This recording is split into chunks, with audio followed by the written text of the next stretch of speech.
todos com a paz do Senhor. Amém. Motivo de muita alegria poder estar com vocês essa noite para louvar e dizer o nome do Senhor.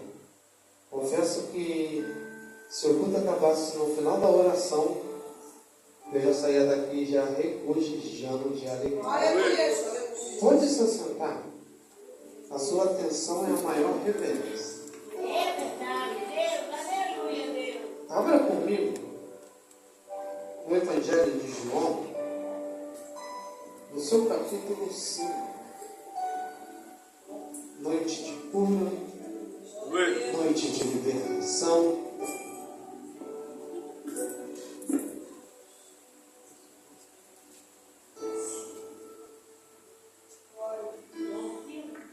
Evangelho de João, capítulo 5.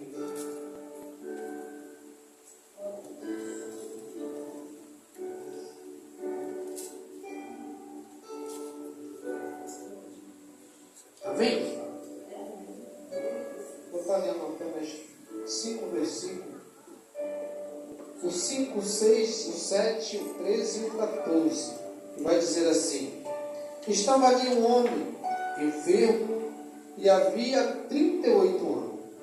E Jesus, vendo deitado, sabendo que estava ali há muito tempo, perguntou-lhe: queres ser curado? E respondendo o enfermo: Senhor, não tem ninguém que me ponha dentro do tanque. Quando a água é agitada, pois entram outro na minha frente. Versículo 13. Mas o que fora curado não sabia quem era, porque Jesus havia se retirado, pois havia muita gente naquele lugar. Mais tarde, Jesus o encontrou e, tendo-lhe perguntado: olha, o que já está curado, não peque mais, para que não te suceda coisas piores. Amados, é um texto muito conhecido, um texto que quase todos nós, que somos amantes da palavra de Deus, se já não usamos esse texto numa oportunidade ou para pregar, já ouvimos outras pessoas mencionar esse texto. Um texto muito conhecido, um dos textos muito famosos. E se nós formos ver o quadro dessa história, a maior deficiência desse homem não era nem a deficiência física, era a sua deficiência mental. Me prova isso. No meio da pregação, eu vou te provar que a maior deficiência dele era a deficiência mental. A palavra de Deus vai nos ensinar, vai nos orientar, que esse tanque já foi feito estrategicamente. Para quê? Para que toda a época de festa de Jerusalém fosse tirado todos aqueles homens que ficavam na estrada, ficavam nas cidades, ali pedindo esmola. Eles eram levados para esse lugar. E ali se levantou-se uma história, um conto, que as águas se movimentavam. E aquele que entrava dentro da água, ele era curado. Mas nós sabemos que, principalmente as mulheres, se você botar uma bacia no seu quintal e ficar observando, de vez em quando vai bater uma brisazinha e a água vai se movimentar. E você sabendo que se você entrar no momento da que a água se movimentar, você vai curado, você vai aplicar o quê? A sua fé. E toda vez que o ser humano aplica a sua fé, algo acontece, meu pai. Só que aquele homem já, a palavra de Deus vai dizer que ele já estava ali há 38 anos. E ele, com a sua deficiência, toda vez que a água se movimentava, ele não conseguia chegar até a água. E ele não conseguindo chegar até a água, imagina a frustração daquele homem, vendo quem estava chegando por último, sendo curado e ele ficando para trás. Aquele que estava próximo dele ali, que durante 38 anos eu creio que ele fez amizade com alguém, também sendo curado e indo embora.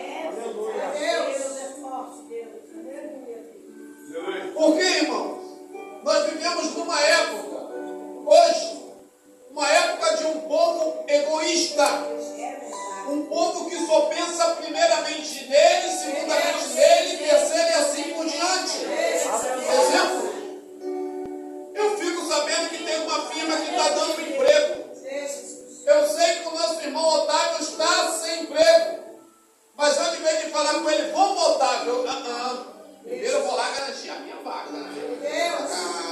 Assim também às vezes é na cura. A palavra de Deus vai dizer que ele foi levado até aquele tanque e foi deixado. A palavra de Deus não diz, Miriam, que se aquele homem tinha algum parente que ia lá de vez em quando levar um almoço, uma janta para ele, um lanche, não fala nada. Você vê que ele está ali sozinho há 38 anos. E eu faço ideia que a mente daquele homem foi se frustrando. A cada pessoa que gritava de dentro da água, eu fui curado, ele se frustrava. Cada dia mais. E agora, chega a vez dele. Como assim chega a vez dele? Jesus vai para a festa em Jerusalém. Só que Jesus, em vez de ir para a cidade, Jesus vai para onde alguém precisa de alguma coisa. Porque Jesus ele estava sempre à procura de alguém que estava necessitando de uma cura. Alguém que estava precisando de uma libertação. E a palavra é bem clara que diz que Jesus foi ali porque sabia que tinha um homem ali que já estava enfermo há muito tempo. Eu não sei por quanto tempo você está esperando um milagre na sua vida. Eu só sei que eu posso te dizer com toda certeza: Ele se faz presente. E se a sua fé é o suficiente, não precisa de tanque para Ele te curar.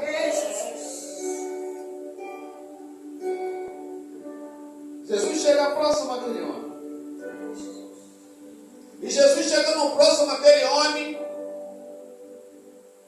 Jesus libera uma palavra. Que palavra é essa? Queres ser curado? Aqui está a prova que esse homem, a maior deficiência dele não era física, era mental.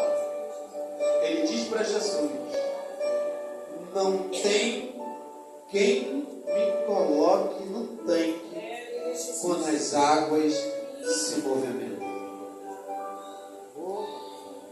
Raciocina comigo. Eu sou um paralítico. Se qualquer um de vocês forem me pegar para entrar dentro do tanque, quem vai tocar na água primeiro? Eu ou você que está me levando?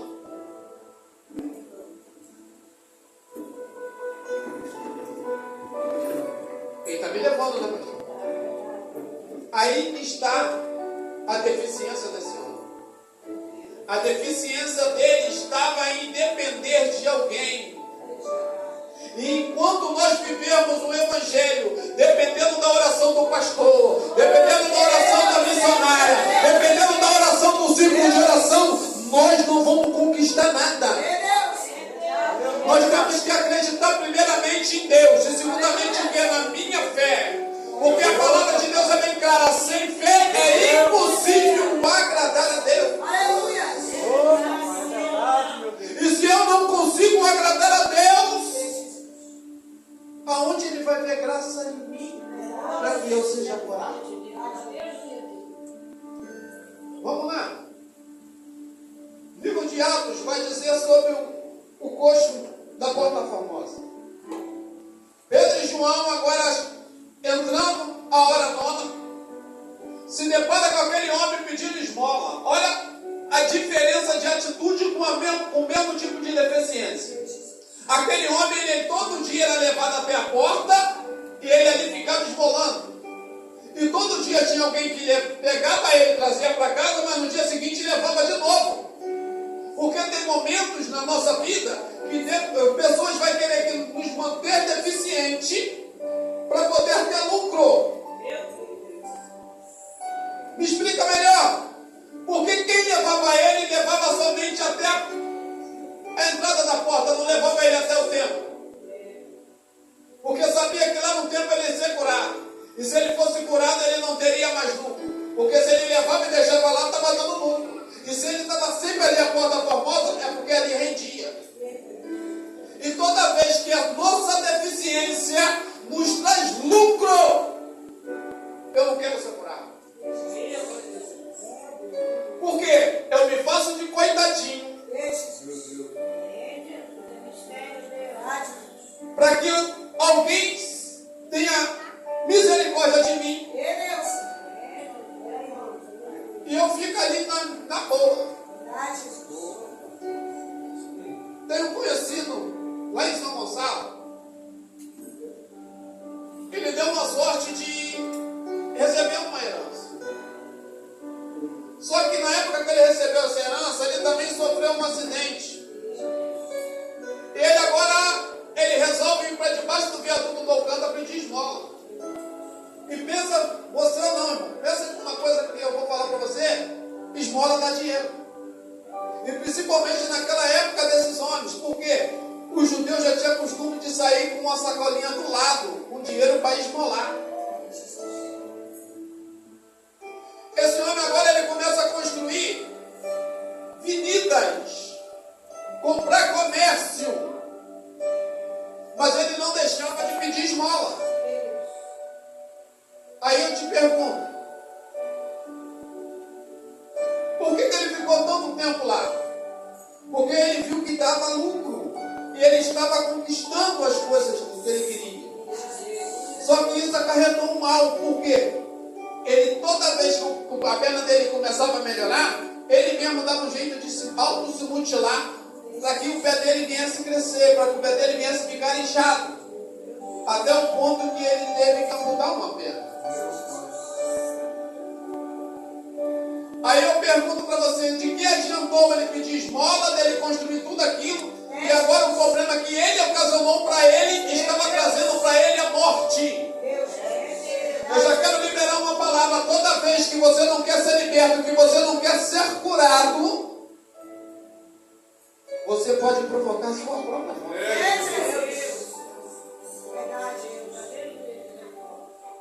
Aquele homem olha para o Senhor e fala: não tem ninguém que me coloque dentro da água. E agora já o que encontra com João e Pedro, como Pedro olha para ele e fala assim: olhe para nós, não tenho prata nem ouro, mas o que tenho eu te dou. Levanta e anda. Aquele homem na mesma hora se esforçou para ficar de pé. E Pedro e João sustentou ele de pé. Mas já esse homem, no Evangelho de João, ele arruma desculpa. Ele quis delegar a culpa para alguém, porque é mais fácil para mim eu estar dentro de um problema e colocar a culpa em alguém, do que eu assumir: Senhor, eu não me esforcei o suficiente para chegar no tanque. Porque, peraí, se eu estou vendo que a condição como eu encontro é distante da onde eu posso ser curado, em 38 anos eu tenho que fazer o quê? Nem que seja arrastado. Eu vou chegar ao meu objetivo. Mas pelo texto, vamos ver que ele estava como? Paralisado. Ele não tentou se mover em momento nenhum. Ele ficou esperando por alguém. É aí que entra a misericórdia do Senhor. Faça uma reflexão na sua vida. Nós passamos aí pelo período de 2019 para cá. Quantas pessoas conhecidas nossas que morreram? Quantas pessoas conhecidas nossas que desceram à sepultura? Quantas pessoas conhecidas nossas que ficou com retaliação, tanto da doença como alguns da vacina que tomou? Está ali a minha esposa, é a prova. Depois da Covid, o coração da neguinha quase explodiu. E agora vai ter que ficar fazendo tratamento pro resto da vida. Mas Deus ainda teve misericórdia. Aleluia, Deus ainda nos guarda. Deus ainda cuida de cada um de nós. Ele não mudou, irmão. E para ele não depende de tanque. Ele só depende de você, de mim, acreditar que ele ainda pode nos curar. Glória a Deus. Mas não sabe o que acontece?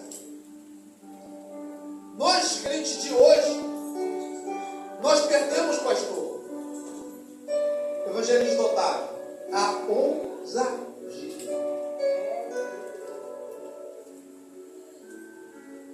Como assim perdemos a ousadia? A palavra de Deus é bem clara que sobre nós desceria o poder. E desceu.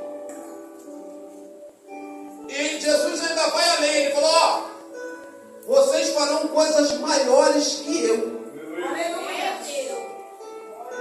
Aí eu te pergunto, se chegarem aqui na porta agora com um cadáver e falar assim, ressuscita meu filho, vou ser sincero, vai nos faltar coragem.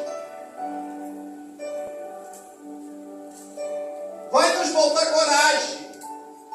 E se Deus falou que nós faríamos coisas maiores que Ele, por que a gente não tomamos posse dessa palavra?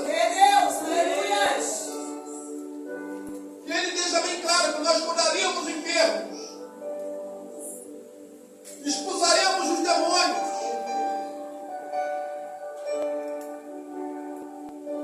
Sabe por quê? Foi o que a nossa irmã falou, pastora, né? Nós estamos vivendo um evangelho de conveniência.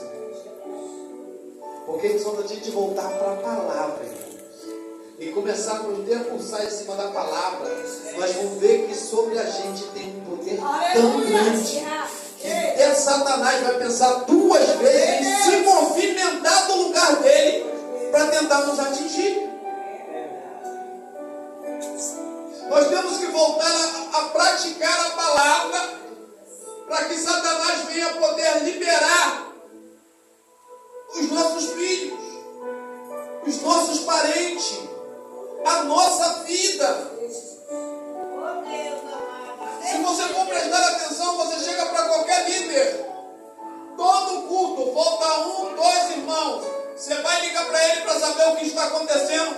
Estou enfermo, estou passando mal. Mas a palavra de Deus diz que Ele levou sobre Ele todas as nossas dores. Todas as nossas dores. Vocês estão entendendo? Buscamos por cura. Buscamos por libertação. Mas muitas das vezes alguém põe a mão sobre a sua vida, sobre a minha vida, e a gente ficamos com desconfiança. Não tomamos posse da palavra que foi liberada. A dúvida. Mas isso é errado. É porque nós vemos tanta gente, todos charlatãos, que o ser humano perdeu a fé, perdeu a confiança. Vamos de exemplo? A Sulamita, ela chega à frente de Eliseu. Eliseu profetiza sobre a vida dela que ela teria um filho. Olha a palavra dessa mulher. Meu Senhor, não minta para a tua serva. Sabe por quê? Imagina quantas pessoas profetizou sobre isso sobre a vida dela e não aconteceu. E isso acontece. Mas agora quando você começa a executar a sua fé, e você começa a praticar a sua fé. Aleluia. Como assim? Você mesmo começar a profetizar na sua vida. Eu não aceito isso. Eu não aceito essa enfermidade. Porque vai ter enfermidade que Deus vai curar. Vai ter enfermidade que Deus deixou o médico aí para curar. E Ele vai te direcionar, irmão. E sabe por que também tem muitos enfermos? Porque quando a palavra de Deus diz que se o homem tomar ceia indignamente, ele toma para a sua própria condenação.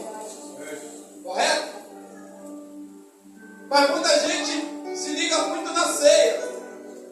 Mas quando eu pego isso aqui, ó, um desses instrumentos errado, eu posso me preparar para uma retaliação. Ela pode vir logo imediatamente, como ela pode vir depois. Vamos lá? Eliseu profetiza Naamã é curado. Geazi vai atrás e põe aquilo que não era para apanhar. Ainda mente para o profeta, quando o profeta pergunta onde ele estava, aonde ele tinha ido. Ele mente. E quando ele mente, o profeta diz: a lepra que estava aí na mão, agora vai estar sobre você.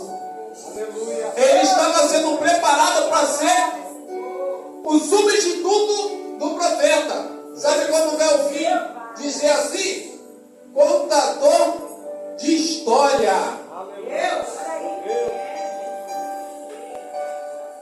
Tem gente que tem perdido, já até ganhou a sua salvação. Tem gente que já até recebeu a sua cura, mas está andando em caminhos tortuosos. E aí eu entro no versículo com o qual eu li por último. Aquele homem agora, Jesus cura ele. Manda que ele levantasse, pegasse a sua cama e fosse embora. E era dia de sábado. Aquele homem sai agora carregando a sua cama. Eu creio cheio de alegria, doido para chegar em casa. Só que agora vem alguém para impedir. Você não pode estar carregando a cama, você não sabe que é sábado. E ele agora começa um diálogo com aqueles homens. Um homem que me curou mandou eu pegar minha cama e ir. Eu fiz. Ele é interrogado pela primeira. Ele é interrogado pela segunda. Ele é interrogado pela terceira.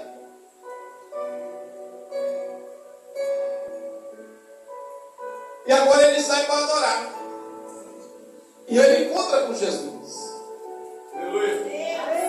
E é aqui que vem um alerta para mim e para você, igreja do Senhor.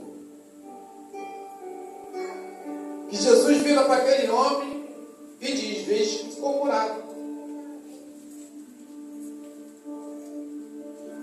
Vá e não peques, para que não te suceda coisas piores. Fulano foi curado, disse que estava curado, mas está doente de novo. Mas olha o que aconteceu, meu pastor. Aproveitando que foi curado, foi pular carnaval. Aí só andava mancando. Agora Deus deixa como? De cadeira de roda. Deus curou para estar fazendo a obra dele. Mas está sempre arrumando desculpa. Aí Deus vai e coloca no leito. Aí chega lá e começa a clamar, porque quando estava perfeito, esqueceu até de orar.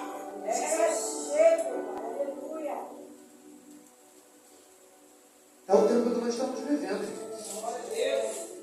Eu peço cura, eu busco pela cura, eu busco pela libertação. Mas não dou nada de retorno para Deus. Para me fechar. A palavra de Deus vai dizer que veio 10 leprosos. De longe eles pararam e clamaram para o Senhor pela sua cura. E eles foram curados. Deus dá uma ordem para eles, eles vão. No meio do caminho, eles percebem que são curados. Só que somente um voltou para agradecer. E Jesus é bem claro quando ele fala assim: não foram 10 que curados? Porque só voltou um. E na minha Bíblia ainda faz questão de falar assim: porque só voltou um estrangeiro. Sabe o que Deus quer falar com isso? Os outros 9 eram judeus, mas aquele que estava ali que voltou era samaritano. Tem gente lá de fora que vai ser curado, vai ser mais grato do que quem está dentro da casa. E é melhor entrar no céu doente do que perfeito no inferno. Tem gente que está pedindo a Deus a cura, vai estar lá fora curado, mas vai para o inferno.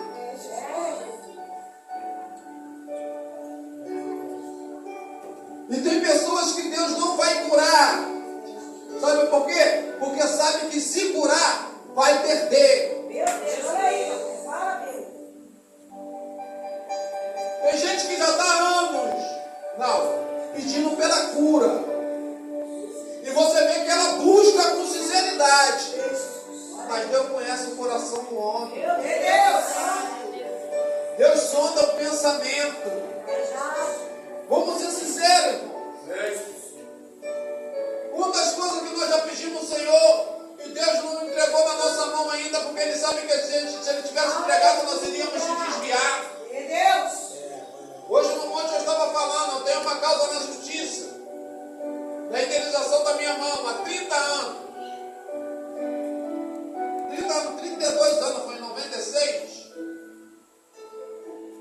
Por que Deus não me deu até agora? Porque Ele sabe que de repente se tivesse me dado, nada dos projetos que eu tenho em mente eu iria fazer. E tem coisa que Deus está esperando assim, peraí, eu só vou te entregar quando você tiver maturidade. Tem coisa na nossa vida que Deus só vai curar quando a gente tiver maturidade. Deus só vai libertar quando tiver maturidade. Que maturidade é essa? Maturidade é em fé. Nós precisamos exercitar a nossa fé. Nós precisamos se amadurecer. E como é que eu vou me amadurecer, pastor Paulo? Aqui, ó.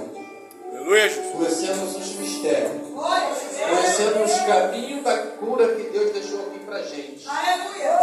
Começando a meditar nas palavras dele de dia e de noite. Obedecendo os seus mandamentos. Quando Jesus falou para aquele homem pela segunda vez: levanta-te, toma tua cama e ande. Aquele homem obedeceu. Então eu vejo aqui que precisamos de duas coisas. Primeiro, ter fé. A palavra de Deus diz que sua fé for do tamanho de um grão de mostarda. E outra, ser obediente. Amém?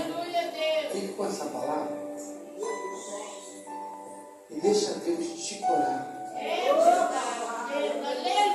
Deixa Deus te curar. Porque se Ele te curar, Ele continua sendo Deus. Se Ele não te curar, se Ele não te libertar, Ele continua sendo Deus. Mas você precisa continuar com a sua fé. Na sua fé em quê? Na sua salvação. É a única coisa que você precisa. É ter fé na sua salvação. Porque depois que você estiver lá em cima, você não vai ter mais enfermidade, você não vai ter mais dor, você não vai ter mais necessidade, você não vai ter mais nada. Lá até eu que não tenho mão aqui, lá eu botei a minha mão espiritual. A confiança da gente tem que estar em Deus. Somente nele. Fique com essa palavra. Que Deus fale melhor em cada coração. Em nome